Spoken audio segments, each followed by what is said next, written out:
बिहार में 40 साल में सिर्फ 1250 परिवार राजनीति किया है। सिर्फ 1250 परिवार ही राजनीति किया है। चाहे वही आदमी यहाँ एमएलए है, उस पार्टी में है, उस पार्टी में है, मंत्री एमएलए वही लोग रहेगा।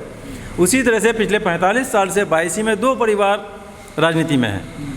और 45 साल में आज ये हाल है कि यहाँ पर बायसी में एक कॉलेज नहीं है, एक स्टेडियम नहीं है, एक हॉस्पिटल नहीं है। अब जाके एक छोटा सा हॉस्पिटल बना है। आप देख लिए होंगे, बायसी घूम रहे हैं तो देख रहे हैं कि क्या हॉस्पिटल का दशा है। एक फील्ड नहीं है जहाँ पर एक हम लोग सभा कर सकें।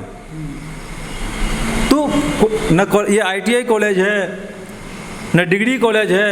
अभी एक डिग्री कॉलेज बना है नदी के किनारे लाके, एक हमारे पूर्व नेता हैं वो बना दिए हैं। तो ये 2 परिवार राजनीति करते आए हैं। एक नेता हैं जो पिछले 6 बार से विधायक हैं, साथ में मंत्री भी रहे, और एक नेता हैं जो पिताजी उनके 2 बार के एमएलए थे और ये प्रेजेंट में वो 2 बार के एमएलए वो रहे। तो बायसी के लोग जान रहा है, दोनों से उबा हुआ है, बदलना चाह रहा था। इसी बदलने के लिए पिछले बार लोगों ने मन बनाया था, लेकिन टिकट जमात नहीं बन गई। इमाम साहब पुराना हो गया और इसलिए वो सीट निकाल लिया और लोग उन पर भरोसा किए थे।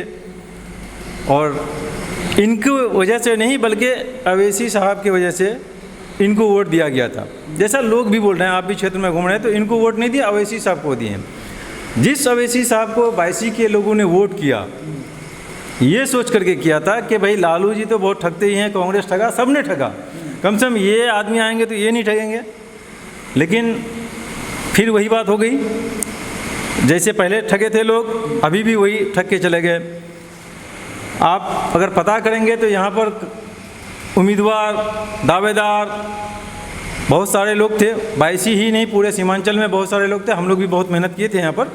लेकिन जब टिकट देने का टाइम आया तो फिर न हमको टिकट मिला इस पार्टी का, या फिर और भी एक आदमी थे सरवर नाम से, उनको भी टिकट नहीं मिला। बल्कि जिनके खिलाफ, जिस 45 साल वाले राजनीति घराने से खिलाफ में लोग जब यहाँ जमा हुए थे, उसी में से किसी एक को ला करके यहाँ का इमाम बना दिया गया। फिर भी लोगों ने लब्बैक कहा, बायसी के लोगों ने, डगरवा के लोगों ने, हर गांव के लोगों ने लब्बैक कहा कि अवैसी साहब जो डिसीजन लिए ठीक है। उनके विधायक जीते।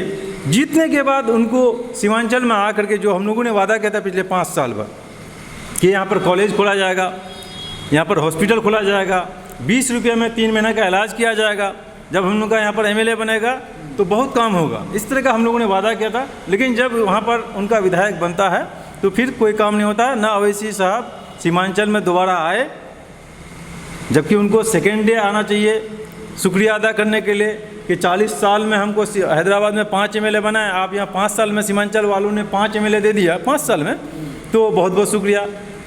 जबकि हम अपने लोगों को टिकट भी नहीं दिए, हम मनमानी ढंग से टिकट बांटे। उसके बाद भी बायसी के लोग, अमौर के लोग तभी 5-5 विधायक बनाए, लेकिन वो आकर के शुक्रिया अदा तक नहीं किए, न कोई 5 साल में काम किए।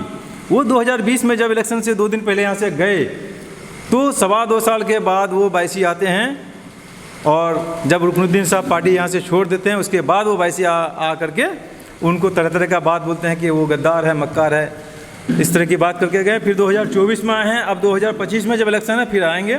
तो यहाँ के लोगों ने उनको भी देख लिया।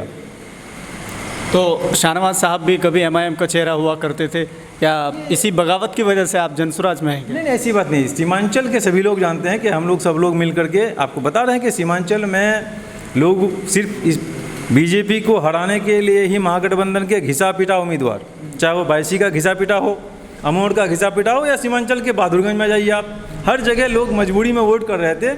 लेकिन इससे भी लोग उब चुके थे। बीजेपी को हराना था, महागठबंधन के उम्मीदवार से भी लोग परेशान थे, क्योंकि यहाँ भी परिवारवाद पूरी तरह से हावी है। जब लोगों को एक सामने में हम लोग उसके पास रखे कि यहाँ पर एक पार्टी आई है, इसके बैनर तले हम लोग सब जमा होते हैं, तो लोगों को बड़ी उम्मीदें थी कि यहाँ से एक नया चेहरा मिलेगा, बदलाव होगा, नए लोगों को राजनीति में आने का मौका मिलेगा। लेकिन फिर यही हुआ। आप देखेंगे हर सीट में वही हो गया, पुराने लोग को ही, राजनीतिक घराने के लोगों को ही टिकट दिया गया। और जब वहाँ उनको टिकट दिया गया तो फिर हम लोग, जाहिर सी बात है कि हम लोग से कोई मशवरा तक नहीं किया गया था टिकट देने के टाइम में, या टिकट देने से पहले, या टिकट देने के बाद। तो फिर हम लोग, एक पार्टी आई, हम लोग को इनका बहुत अच्छा लगा कि नहीं ये मुद्दे की बात करते हैं, तो हम लोग फिर जनसुराज में आए हैं। जनसुराज के लिए लगे हुए हैं। यहाँ भी टिकट फाइनल नहीं है अभी तक, डिक्लेरेशन पार्टी की तरफ से नहीं हुआ है। हम उम्मीद करते हैं कि टिकट हमको मिलेगा। हम लोग पार्टी के लिए लगे हुए हैं, काम कर रहे हैं। इस तरह से कई लोग ये कहते हैं, खासकर एमआईएम के लोग, कि एमआईएम में अगर वो रहते तो काम करते, लेकिन वो एमआईएम में नहीं रहे तो इसलिए काम नहीं कर पाए। ठीक है, अगर एमआईएम में 2.25 साल थे वो और एक विधायक हैं अमोड़ में, तो अमोड़ में तो बहुत बड़ा हॉस्पिटल बन गया होगा, 20 रुपये में 3 महीने का इलाज हो रहा होगा। ऐसा तो नहीं है। सीमांचल का एक भी आदमी कोई बता दे कि हैदराबाद के उस कॉलेज में जाके एडमिशन कर लिया हो, उनके मेडिकल कॉलेज में एडमिशन कर लिया हो, या उनके हॉस्पिटल में 20 रुपये में 3 महीने का इलाज कर लिया, वो लिस्ट जारी कर दे। अगर 22 के विधायक भाग गए तो काम नहीं हुआ, तो अमोड़ के विधायक हैं ना, वहाँ तो जन्नत बन गया होगा क्या? वहाँ भी तो खाड़ी पुल लटक ही रहा है, आज भी लोग वहाँ पर कैसे चल रहे हैं। ठीक है, 2-3 पाया को लाना था, वो पाया अभी तक पड़े रहते, अब पाया बन रहा है और पता नहीं चलेगा 26 में चला जाएगा कि 27 में चला जाएगा, उस पर वो तो वहाँ के लोग ही बताएंगे। तो ऐसा कुछ नहीं हुआ कि विधायक रहता तो बहुत कुछ हो जाता।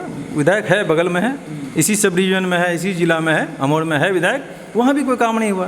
तो लोग देख लिया है कि जैसा आइन था वैसा गईन है, सिर्फ नुक्ते का फ़र्क है।